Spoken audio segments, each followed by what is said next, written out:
I have a backstock of paint cans. I use a lot of dead stock paint. This installation, the oldest paint that I used is 1931 DuPont nitrocellulose lacquer from the Chrysler automotive line. I like dead stock colors, and the paint have different properties, and I reformulate them all. And all the cans that were in here, I harvested and used in the keeping the stuff. It a little bit of reusing stuff, but a lot of it enables you to use materials and get paint with different handling characteristics. And I'm cheap. Being the cheapest man on the face of the planet, I'd rather use 5 dead stock cans than one new one.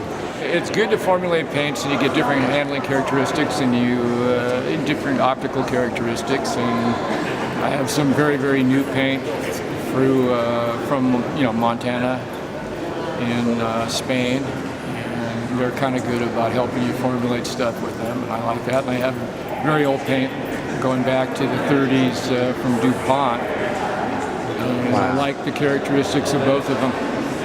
So what would the oldest can that's here, I think, is from about 1956. I've got cans that are older. My father manufactured paint and marketed it with a guy named George Barris in the 50s and 60s, so I grew up around aerosol culture, particularly painting cars, and some surfboards and cars and skateboards and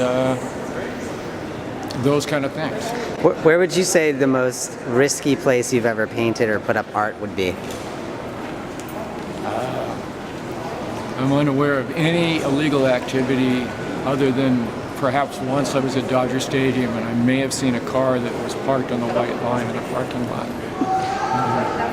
And I don't mean to be evasive in answering this question. My lawyers have told me we must, I don't know anything about any illegal activity. I don't hang out with people who are known criminals because it would be a violation of some court orders that I adhere to rigorously. I'm paying taxes. I'm a wonderfully considerate citizen. Thank you for coming. Where's your most likely, one of your more favorite places to put your art?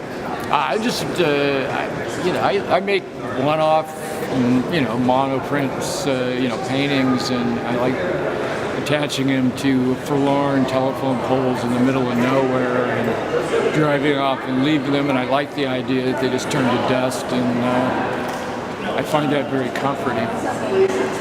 Would you place that under your fugitive media category?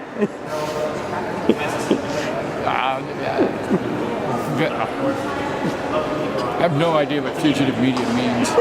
I got that from you.